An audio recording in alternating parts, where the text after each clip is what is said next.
The Midwestern side comes out a little bit when I like throw something in the crock pot and like let it sit for like a good 8-10 hours, or like look up one of my grandmother's like broccoli and cheese soup recipes or something, which is so bland and whatever, but it's delicious and it's yummy. And then I put like a Scotch bonnet pepper in it or something to like remind me of who I am, you know? You're listening to Easy Cook Bear, a food and culture show about how we cook, connect, and create. My name is Lee-Sean. Together with my guests, we'll be sharing stories, swapping recipes, and exploring the creative processes of people who make art, culture, food, music, and more. Easy Cook Bear. Welcome everyone to another episode of Easy Cook Bear. I'm Lee-Sean, and our guest today was actually introduced to me from our very first guest, Antonius, who does face masku. Today's guest is the owner of Krewe de Fromage, which is a delivery service in New York City that makes boards, boxes, grazing stations with cheese, fruit, charcuteries, crackers, all sorts of goodies. Her name is Jen Shoemaker. Jen, welcome to the show. Thank you. And thanks, Antonius, for introducing us. Antonius is one of my favorite people, so I'm grateful to be here. I'm so glad you could make it on the show. I know you were just moving and dealing with all of that. Just to kick things off, I'm curious, what is the last thing that you had to eat today? Oh my gosh. Well, I am drinking a glass of Cabernet right now, because that's the New Orleans thing to do. I had some cheese earlier, some Gouda, and some Gorgonzola, and a Caesar salad for lunch. So that's the last thing I had. Very nice. And you also said before we started rolling that you just finished a box, right? Do you find yourself tempted to like snack on cheese while you're building the boxes, or do you ever get sick of cheese? Oh my gosh. So yes, I did. I knew that we were doing this today, and I do have someone that has a delivery later today, and I wanted to make sure we had enough time. So I did it in advance because it takes me about an hour to do each box, which I know will sound crazy, but it really does when you're cutting and you're creating and whatever. But yes, you are tempted to try. And no, I will never get sick of cheese. But usually I don't try unless I've not tasted something that I'm about to serve, because I want to make sure that I know everything that I'm serving. So sometimes I'll buy something because someone will tell me a taste that they like, but I haven't personally tried it. Yeah. And so I'll like cut myself off a piece of it to like try it, because I don't think you should serve something unless you know what it tastes like. So yes, I do try things if I haven't tried them already. And yes, you are tempted to snack, but yeah, you just play by ear. Sometimes if you cut yourself off a little bit, you cut yourself off a little bit. Do you have a favorite kind of cheese, or is that like asking a parent their favorite child? That's hilarious. Yes, I think that I am in love with all cheeses, most cheeses. I do really love blue cheese. Unless people tell me otherwise, they are getting blue cheese in their order. And that is so interesting because it is such a strong cheese, but it's really what I personally love.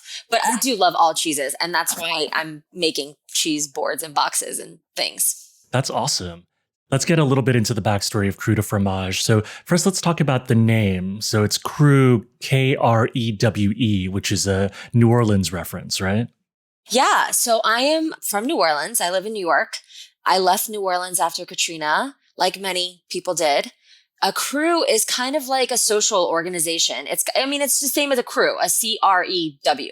But because we're New Orleans and we're extra and we have French references and all those things, we call things a crew. It's a Mardi Gras reference. It's based on a social organization. It's a group of people coming together and enjoying food and drink and fun and whatever. And so, yeah, that's where crew came from. And Krewe de Fromage, it basically means cheese club. So, because fromage is French for cheese. So, yeah. Yeah, the first time I heard of Krewe de Fromage was actually Antonius telling me about it on the first episode of this podcast. And when I first heard it, I thought it was like Krewe, like in French, like CRU, like, like Grand Cru, like with a wine. And I was like, that's so fancy. And then when I saw the New Orleans spelling, it's like, oh, that's actually even better. Well, and you know what? I am not fancy I am a foodie, but I don't think being a foodie means you have to be refined in any sort of way. Mhm. I think it just means you need to enjoy food. So of course I would put a New Orleans spin on it because that's where I'm from. So yes, it's Krewe de Fromage in the Cajun Creole Southern sort of way. And so can you tell us, how did Krewe de Fromage come to be? Because this is something that you launched since COVID happened, right? Like many other people, I have lost my job and career during COVID. I have been wildly stressed out about money. I've been wildly stressed out about life in general. I'm also a very sensitive person. So I think things that maybe hit other people in ways that they're like, hey, it's going to be okay. We're going to get through this, kind of for me is like panic mode. And like, I know we'll get through this, but how will we get through this? So I wasn't feeling well towards the end of March and April. For like the entire month of April, I felt really crappy. And I'm pretty sure it was COVID. I wasn't able to go to the doctor. I was calling and they're like, unless you have this fever, you can't come in. But I had all the other symptoms and I was just really, really not doing well. Yeah. And I wasn't sleeping well. I was having a lot of like heart issues and breathing issues and all these things. And on top of it, I was worried about like money and work. But luckily at that point, we were getting unemployment and I was able to like kind of put the financial side of it to the backside and just worry about my health for a little bit, which was lovely. I needed that. When I started to finally feel better, all I wanted to do was eat yummy things at home and watch movies and write in my journal and read books and do all the things. I'm fine with staying home. I'm an introvert. I love staying home. But all the other stuff was stressful. The money, the being sick, all those things.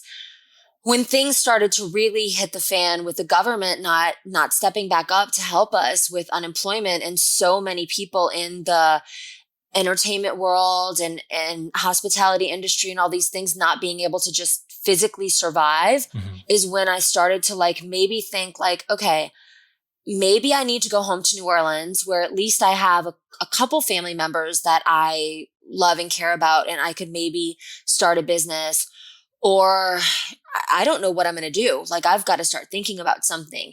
And so I started I was doodling a lot and drawing a lot and I was cooking a lot and creating a lot. And I was just always going back to things that brought me a lot of comfort, and it was cheese. And I know that sounds cheesy, but I am obsessed with cheese. And so I started kind of thinking like, okay, maybe I am going to move back to New Orleans and I am going to become a cheese board, Pinterest, Instagram queen.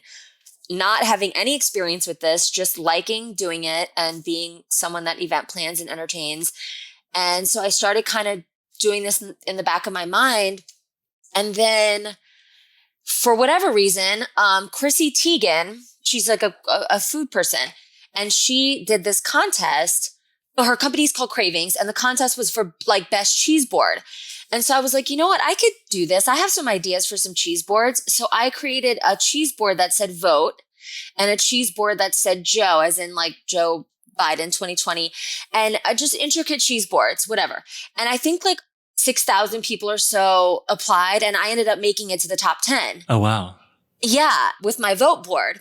And I was like, wait, I am an artist. I love creating. I am a writer. I'm a painter, all these things, but I'd never done it with food before. So I didn't know if that was something that I just was thinking in the back of my head. And so after submitting and then I made to the top 10, I was like, maybe I could do this here where I am now. And there's like this Teddy Roosevelt quote that says something like, I don't know the exact words. I'm going to misquote this, but something like, do what you can with what you have where you are.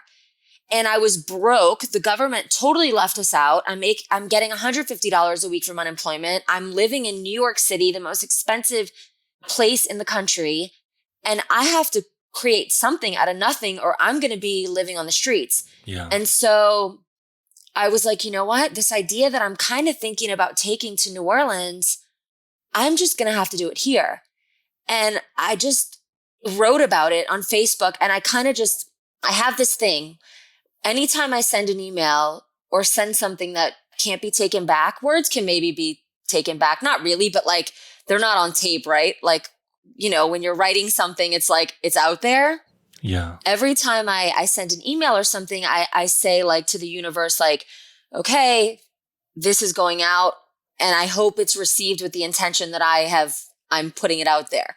And so when I wrote this, it was such an emotional, stupid, silly post of like me saying, hey guys, I think I'm going to launch a business. I made it to the top 10 out of 6,000 people. Like clearly people think I have some sort of talent in the cheese board business.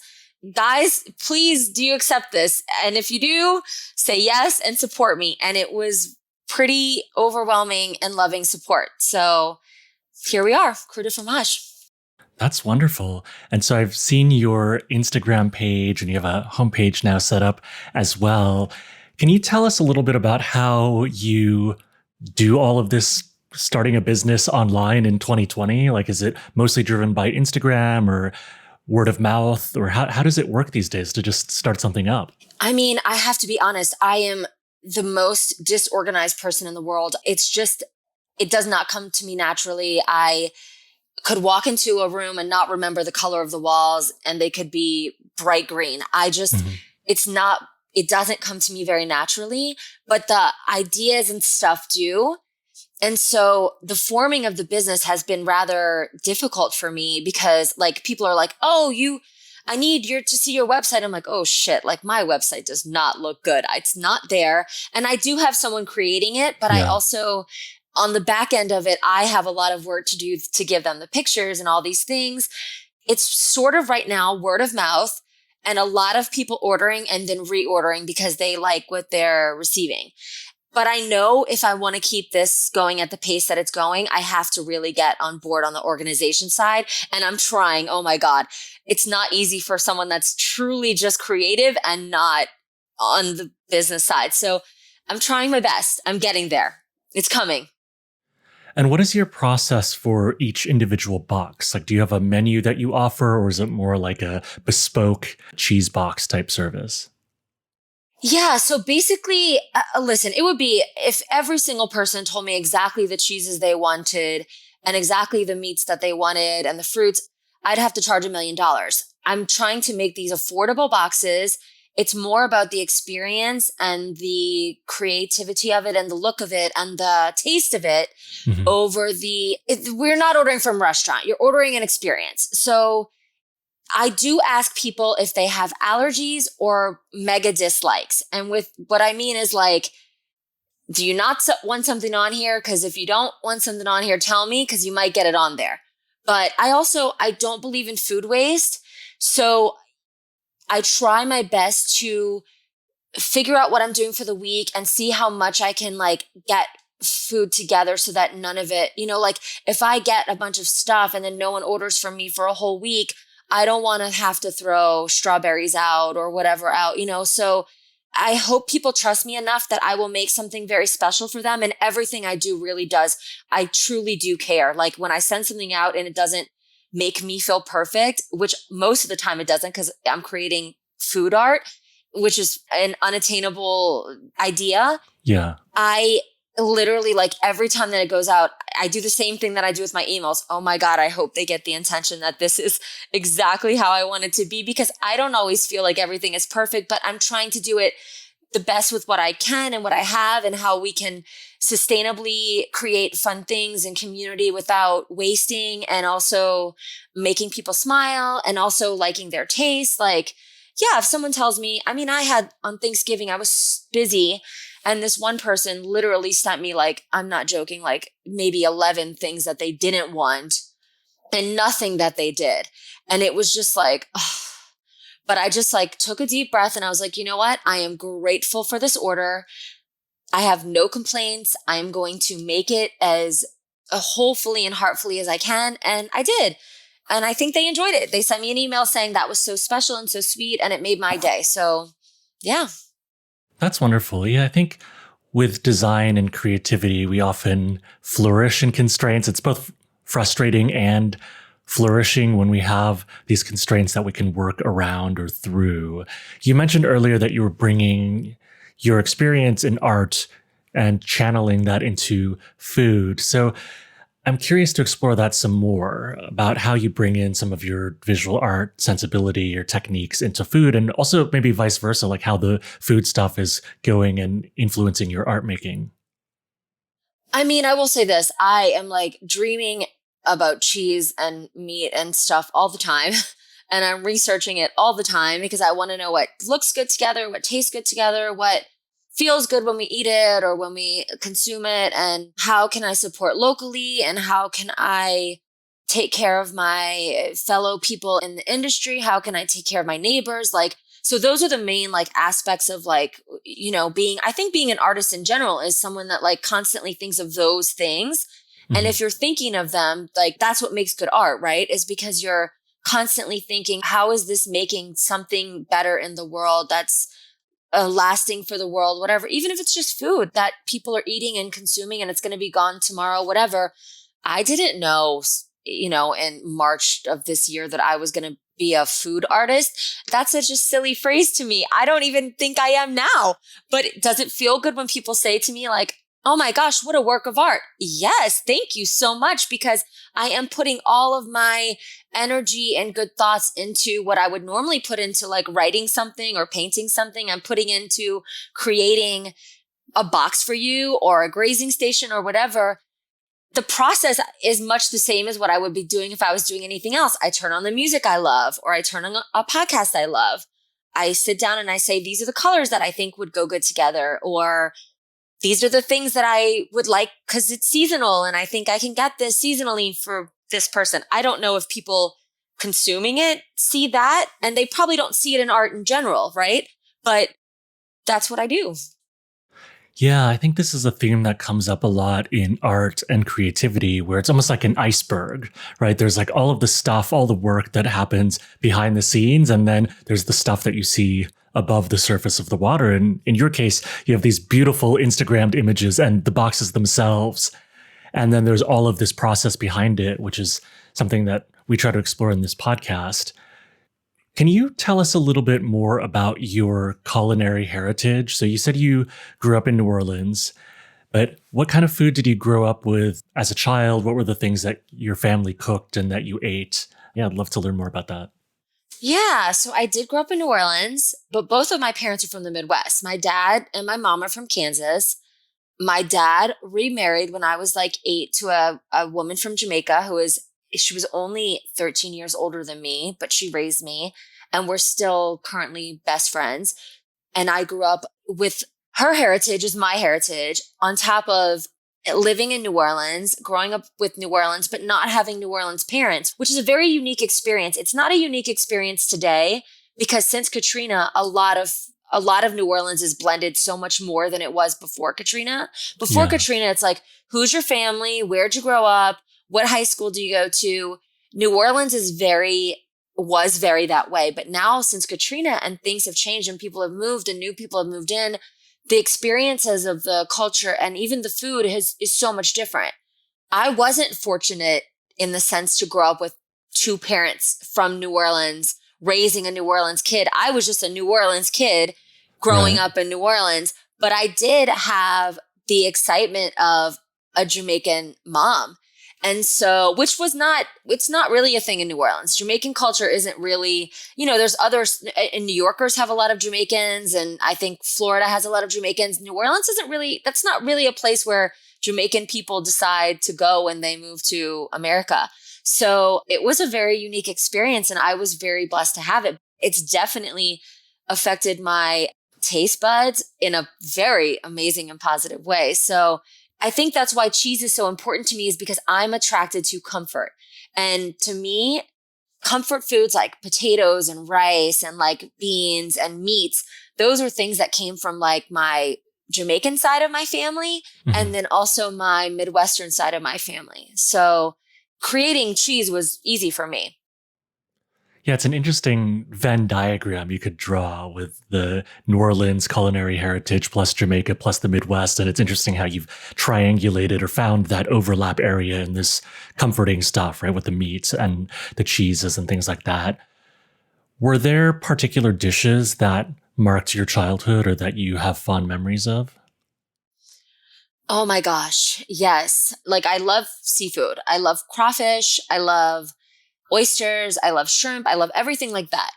But in New York, I don't really get to experience those as much as I do, when I'm home because we just don't have them here. Like, I guess I could go to like a boil shop or whatever and experience some sort of like version of that for very expensive for probably annoy me, Right. which I haven't done yet.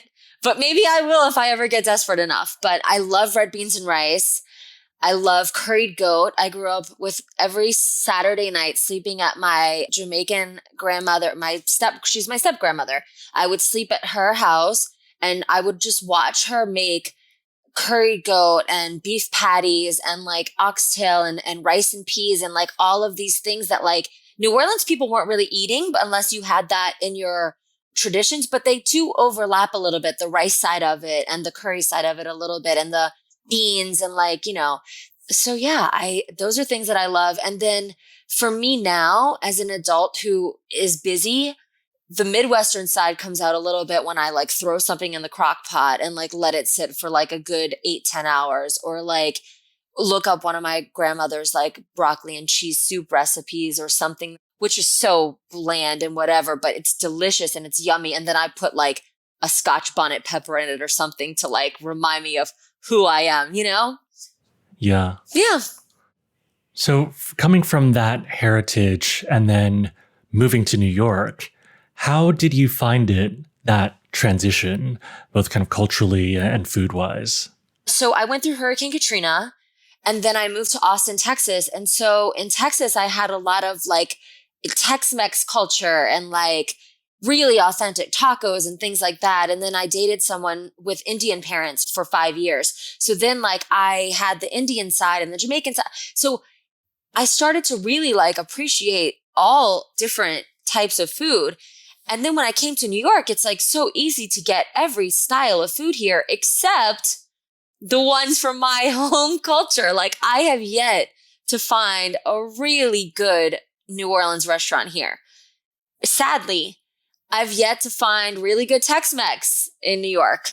Things that should be so easy because they're so, to me, such comforting and easy foods. But I have not found chicken fried steak here. But it doesn't mean there's not good food. There is very good food in New York. And I'm also eating cultures that I hadn't eaten before. Like I'm not really a huge coconut fan. And then all of a sudden now I like some Thai dishes that I would never have tried before. And I can get sushi on every block and not just okay sushi, good, really good sushi. And every time I feel a little like sickness coming on, I get a hot and sour soup. And so New York culinary adventure is very amazing and I'm grateful for it. It's just so different than my own.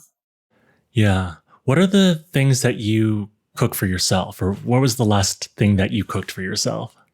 So as you know, I moved and it was my 40th birthday. We're both experiencing our 40th birthdays. Yay us. I made a pot roast over the weekend in my crock pot. I was going to make something on Friday and then eat it for days because when you're moving, you can't really cook. You just have to like have something to warm up. And then Saturday I was going to order a steak in because I really just wanted a birthday steak. But because I was so full from my crock pot, I just ate roast crock pot for like days. So I made a roast crock pot. But in general, if I want to make something, it's usually got to be something that will be easy and for comfort and for lasting because I'm only cooking for myself these days and it's expensive to cook. It's not cheap to cook in New York. Whereas in New Orleans, a dish that I could make would be like $20. Here it's like 50. Yeah. So I have to really want it and really want to eat it for like 4 or 5 meals, 6 meals, whatever. Yeah. So chili sometimes, tacos always. Red beans and rice is something that I love to cook. It's a New Orleans thing we cook, so. Wonderful. So congrats on your move. I know that can be very hard. I see that you have a Christmas tree up behind you already on the Zoom screen. Do you have any Christmas food traditions in your family? Yes and no. Sadly, I don't really get to see my family on holidays much anymore just because I don't go home. I think that's the plight of being a New Yorker is you just kind of learn to like experience your holidays on your own. Or maybe it's just me. I don't know. I hope I'm not alone in that. That would be very depressing. But my grandmother makes fudge, and I have recently asked for the recipe. So I'm going to start making fudge. I might start selling it too if I can get to where she is. Also, the many casseroles and soups and the things that like the Midwestern side of my family does. Yeah, those are always things that come up at Christmas, the hams, the turkeys. Yeah, but now that I'm alone, I kind of just like, I don't really do it so much for myself anymore. But this year I have found that I am craving a lot more of that. It might just be because we're in quarantine. And I did think maybe of making one of my family traditional dishes and maybe making a bunch and sharing it with other people. Who knows? We'll see how COVID plays out the next few weeks. Yeah, for sure. And so going back a little bit to your career transition or your getting your start into entrepreneurship with Krewe de Fromage, could you tell us a little bit more about the industry you were working in before this? Because you said you were a writer and you make art, but you were also working in event planning, right? Yeah. So I think in New York, you always have several few hustles. Unless you're financially well off, you're doing a lot of different things to make money. And I was doing a lot of different things to make money. And food industry has always been in my life. I've always either been a bartender or a server or something, which has always given me enough cash to like pay my bills on time and have some extra money for travel or something. But it's something that's always been like kind of on the backside of it. I've never really like said that out loud. You know, you don't want to like be almost 40 and be like, hey, I also am a bartender. But I did have a union job at the Roosevelt Hotel, which is now, unfortunately, sadly, after an entire century, closed down. But I had a union job and it made me a lot of money, and it allowed me to pursue my artistic ventures while also having healthcare and also being able to live and survive in New York on $2,000 a month rent. So what happened was in March, when all this went down, I don't know if you know who Poppy Harlow is. She's on CNN. No, I don't. She's a morning show on CNN. And I know her through serving her, she would come and see me after work and I would take care of her and we became friendly. And when all of this was going down with the pandemic, I just said to her, Poppy, people in the hospitality and service industry are struggling like big time. Like people are really hurting. We don't know how we're going to make our bills, our future, all these things. And she put me on CNN and I talked about people in the service industry really struggling and in the hospitality world, the event planning world, all this. I kind of called out the airline industry and all the other people that were going to get government money, but the average person wasn't. And she was basically like, yeah, that's really what's going on in the world. And I'm like, yes, that is. So all of the things that I was kind of putting on the side because of my art, really, I had to put in the front of it because that's how I was making my money. You know, it's all good to be an artist until you have to pay your bills, right? Yeah. And so, yeah. So now I'm an advocate for anyone that's just trying to make their way through the pandemic. But yeah, the event planning side of it has been my whole life. I've always been event planning. I have a company called Girl Boss NYC, and we just plan events for females, networking events. But that's not coming back anytime soon because on a personal level, until there's a vaccine, I don't see us doing in-person things. It's not smart. Have you made that transition to doing like Zoom events, or you're just going to hold out until you can meet in person again? Oh my gosh. I'll be honest. I hate Zoom. I know we're on it right now and you're so precious and so cute, but like a room of like people on Zoom, I'm just not in the mood. Like at the beginning of the pandemic, I did it and I know people are doing it. I know it's the new thing and the new way of life. But as an introvert, like my friend asked me last week, she's like, cause I was supposed to go to New Orleans for my birthday and I canceled my trip. I was supposed to have this entire witchy woman weekend with going on a ghost tour, and this witch was coming over to like read our cards, and another witch was coming over to cook us dinner. Like I was so excited, but I canceled it because it seemed like the smart thing to do for COVID. And so my friend hit me up and was like, hey, why don't you just have a Zoom birthday? I'm happy to plan it. And I was like, and I didn't have internet at the time. And I was like, no, I'm not going to have internet. That's not going to work. And she's like, no, you can do it from your phone. I'm like, no, I don't think so. I don't think I'm going to be able to get internet. It's just not for me. I know that we all have to create new mediums, but I don't enjoy talking to 15 different people on a Zoom call every day. I know some people do. It's just not my thing. I don't know what I'm going to do in the coming year. I am planning it, but right now I am enjoying talking to people on Instagram through Messenger, and I'm keeping busy, but yeah, I'm hoping COVID doesn't last another year because this is too much. Yeah, I'm on Zoom all the time too, but I agree with you. Like, I think it's a helpful tool for my teaching, for work meetings, for better, for worse. This one-on-one thing is great for recording the podcast, especially since, we can't go to a recording studio like I used to do. And it's also made it more accessible for me to book guests in the same way, because I don't have to say, like, go to this recording studio in the Flatiron at a certain time, right? You can just log on anywhere. But yeah, for my birthday, even though it's a big one, it's 40 and it's tomorrow, I don't want a Zoom birthday party. I'm on Zoom enough for work, and I'm happy to exchange messages or do individual calls with friends, but I don't want to sit with like 15 people awkwardly or have to also be the facilitator, because I already do that for work. You know what I mean? And it feels like work for my birthday versus like last year when I turned 39, I had a whole bunch of people over to my house. I cooked, I had a signature cocktail, but that didn't feel like work. And people could like entertain themselves and get to know themselves. I didn't have to facilitate every single social interaction. Right, exactly. It's so, I did plan a Zoom for my nephew's birthday. He turned 20, either 20 or 21. I can't remember. I'm sorry. But he turned 20 or 21 in May. And I planned this whole thing and it was just random family members from all over the country. It was so awkward. It was just like people that normally don't even engage in this thing it was just so weird. But I don't knock people. I know some people like literally love it. And there are people. The funny thing is through starting this business, which was a completely out of nowhere, unplanned business, people are sending me all the time. Like, and I know they have like the most well-intent meaning.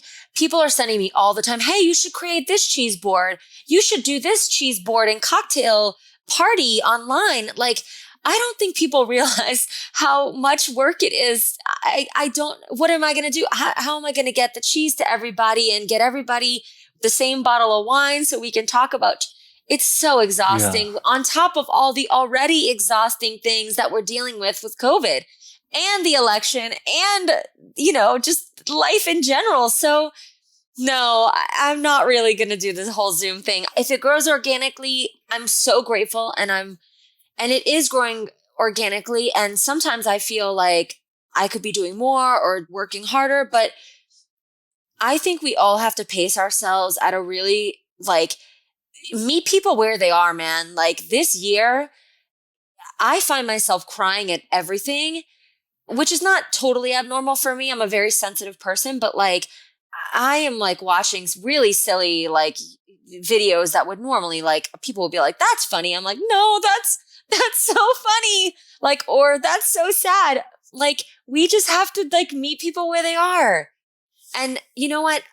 I wish you the best birthday tomorrow because I know what it felt like to spend my 40th. I know you have a partner, but it's different. Our 40s should really be celebrated. I know people are like, oh, 50, that's a big one. 40 is a really big one. And it kind of sucks to not be able to celebrate it the way we should. But I've had to remind myself a lot of times this year that listen, I'm not the only one that didn't get to celebrate my birthday this year. So yeah, it's at this point, it's going to be almost everyone, depending on how long this vaccine takes to roll out. Maybe I'll just turn 40 again, or I'll do a 40th birthday party when I turn 41 next December, and then we can just listen. I couldn't get the money back from any of the stuff I spent my money on for my 40th, so I'm going to celebrate it, I guess, whenever I can, because the money's already spent, right? But also, do you find that there's a whole other side of the world, or not the world, because I think the world in general is pretty good, a whole other side of Americans that are just doing whatever the fuck they want to do, not considering that anyone is going through a plague, a pandemic. I see people out there in Tulum every week. And I'm like, wait, guys, come on. Like, please just stay home for the love of God. Please stay home. It stresses me out just to leave my immediate neighborhood. Like, I'll walk around to stay fit and sane. But yeah, like even going to the grocery store and masking up and dealing with all of that, it's just like, I couldn't imagine doing that to get on a plane, to go on vacation. It's one thing if you have to go see a dying relative or your grandma for the last time, but like, I think the beach in Mexico can wait. Right. Yeah, it's like kind of shocking, this juxtaposition of people on Twitter freaking out about things, but then there's other people on Instagram kind of showing off their like pandemic vacations in wherever. Right. And it's just such a huge spectrum of how people are dealing with this. It's like unreal to me. And it's also like, I tend to think of myself as not very judgmental, but then like when I see people like really badly behaving, I'm like, really annoyed. And I'm just like, that's not okay, because you're killing someone's grandmother. You're killing someone with a heart. Like, I just can't do it. I'm just over it. So I hope that we all get to really celebrate our birthdays next year, but we have to stay alive to do it. So we need to stay in and eat cheese, honestly. Yeah, and the people that we want to invite to our birthdays, we also want them to stay alive and healthy.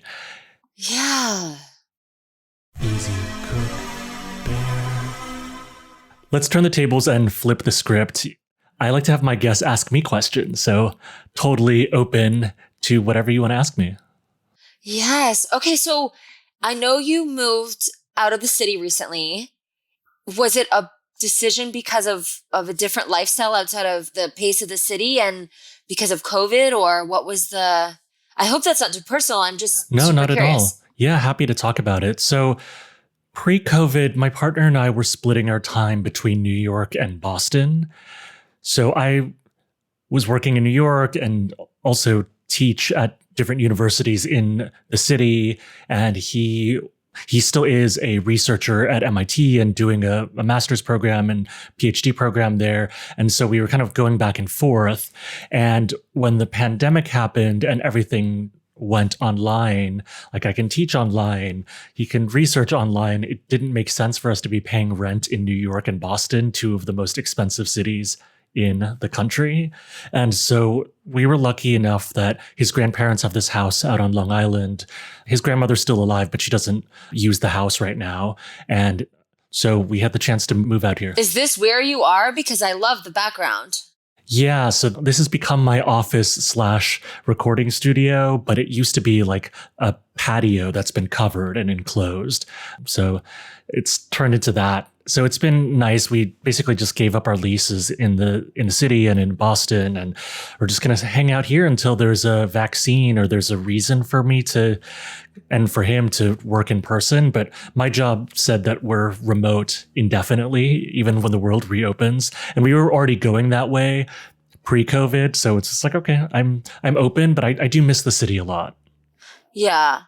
I will say this, isn't it funny how much we can do that we didn't think we could do before remotely? Like, we had to have these like huge offices and buildings and all these things when really we can work from home. I don't know. I'm not someone that ever had a job like that, but like, do you find yourself as equally as productive? Yeah, and I have been working remotely or as a designer with clients who are not in the same space as me all the time. And so at this point, with this extended period of not going into an office, like I don't know if I could go back to a corporate 9-to-5 or an office job at this point. You know, I enjoy waking up and doing my thing and working around my schedule. You know, as long as I get stuff done, it's totally fine. And it sounds like you like are able to spend more time with your partner because you're now in the same space. Yeah, for sure. And then so his brother also lives in this house and has 2 dogs. And so it's been nice to have the dogs around, and we're like surrounded by woods. So like deer come to visit. I saw wild turkeys this morning. So that's been good, especially in pandemic time. Yeah. Because it's not so dense here. Like I could walk around the neighborhood. I won't probably see anybody, especially now that it's winter and it's mostly like a summer town. So that's been nice. I love that. See, I'm enjoying not having a roommate anymore. But you understand that too, because New York is like, our spaces are so small. So I'm seeing you, I don't know if that's a pool out there, but like overlooking something that's like very spacious. Like, so I get your space of being okay with having a house full of people and animals, but it's also nice to be re-entering quarantine with just me and my lonesome, you know? Yeah, for sure. So have you been to New Orleans? I have. I had the opportunity to do a pro bono design project there a few years ago now. I think it was either 2013 or 2014. It was with the Grammy Foundation and Music Cares, and we were researching the way that musicians in New Orleans, because there's this amazing culture of live music down there, which I don't have to tell you, but for our listeners, and a lot of musicians live in a lot of situations of economic precarity. I mean, this is way before the pandemic, right? They don't have health insurance or they live gig to gig.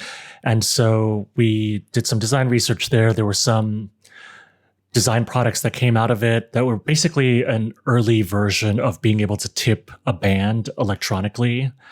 This is before how cool. like before Venmo or something. Yeah. Yeah, I think like Venmo already existed, but it wasn't like something everybody used. And so there was something like that, and it was all open sourced. And so there was a local tech company that kind of picked up the idea and they ran with it for a while.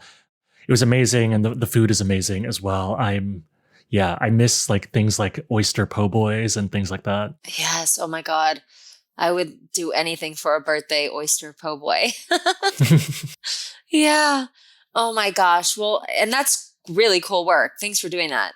Yeah. I don't know if you're into jazz or blues or whatever, or funk or whatever, but check out Basin Street Records. They're always needing support, and some of my favorite local New Orleans artists are on that label and in that company. So I know that's a shameless New Orleans plug-in, but I think it's important for people to support local. So yeah, that's a great segue actually, because we're at the Express questions at the end now. And so I was going to ask you anyway what you were listening to, but what else are you reading or watching or consuming media-wise these days that you would recommend? Yeah, so I am always listening to New Orleans music. It brings me so much joy. It's really funny. I always go home for Mardi Gras. And now this year, because Mardi Gras they're saying Mardi Gras is not canceled, but parades are canceled and things like that. So a lot of people in New Orleans, there's this new thing called Crew of House Floats. And so everyone in New Orleans is going to be, not everyone, but people that want to participate and can afford to do so or whatever, are going to decorate their houses as if they were Mardi Gras floats. And it's amazing because it's going to put a lot of the designers that are losing their jobs because they would be designing floats and things all year to work. So I have been thinking of what I'm going to do for my door. And I listen to a lot of Kermit Ruffins, Dirty Brass Band. I listen to a lot of New Orleans stuff all the time. And I listen to Christmas music while I make my cheese boards. And for reading, I think I told you this in our email, I am reading What Happened. It's Hillary Clinton's book on the 2016 election, which I have literally, so I waited in line 10 hours to meet her to get a signed copy. Cried the second that she touched my hand. I was wearing a button that said like dissent is patriotic. And she said, yes, dissent is patriotic. And I just started crying because the plight of where our world is without her in it. Who knew that COVID was going to happen? But I've had trouble reading it, and it's a very long read. I've had trouble reading it the last few years because I just have not been able to be okay with her not being president. But now that we have a transition coming, I have picked it up again and I am happily reading it. So that's what I'm reading and listening to. Wonderful. And do you have an easy cook recipe that you could share with our listeners? Just something you could voice over that folks could make? Oh my gosh, yes, y'all. So in New Orleans on Mondays, we eat red beans. It's a tradition. It's been a tradition for forever. It is based around the fact that people would do their laundry on Mondays. They would have to put something on the stove and go out and do their laundry and not have to worry about what was on the stove cooking. And now it's become a huge New Orleans tradition. for, I guess, a century or 2 centuries, whatever. And it's super easy. Soak your red beans overnight in salted water. And there's a holy trinity of cooking in New Orleans. It's bell pepper, onion, white onion, and celery. And you just chop them all up. You put them in some vegetable oil. You drain your soaked beans. You put them in there and add some garlic, add some spices, a lot of Cajun seasoning. I recommend Tony Chachere's. Tony Chachere's you can get on Amazon or anywhere. It's basically a blended Cajun seasoning. And you put it in and you and a lot of water to cover the beans. I can't tell you how many cups, maybe like 8 cups or something, whatever it covers the beans. And you just let them soak for several hours, 2 to 3, 4, probably good. I like my beans super creamy, so I let them soak as long as possible. And then you make rice on the side. You could eat it for days. It's just a super easy recipe. Wonderful. Thank you. Yeah. And then finally, can you share again where folks can find you online? Yes. Okay. So my personal is at Jen B. Shoemaker. I think I'm on most mediums, but for business stuff, and if you want to see the cheese and the cheese boards and want to order something in New York City, I am at Krewe, Krewede Fromage, Fromage. So yeah, that's it. Awesome. Well, thanks for coming on the show, Jen. And yeah, keep making some amazing cheese boards and boxes. The Instagram looks amazing. Thank you so very much. And I'm so grateful for this introduction. And I wish you the happiest of birthday. We're going to rock our 40s. Yay, 40. All right. Okay, bye, everyone. Thanks so much. Easy.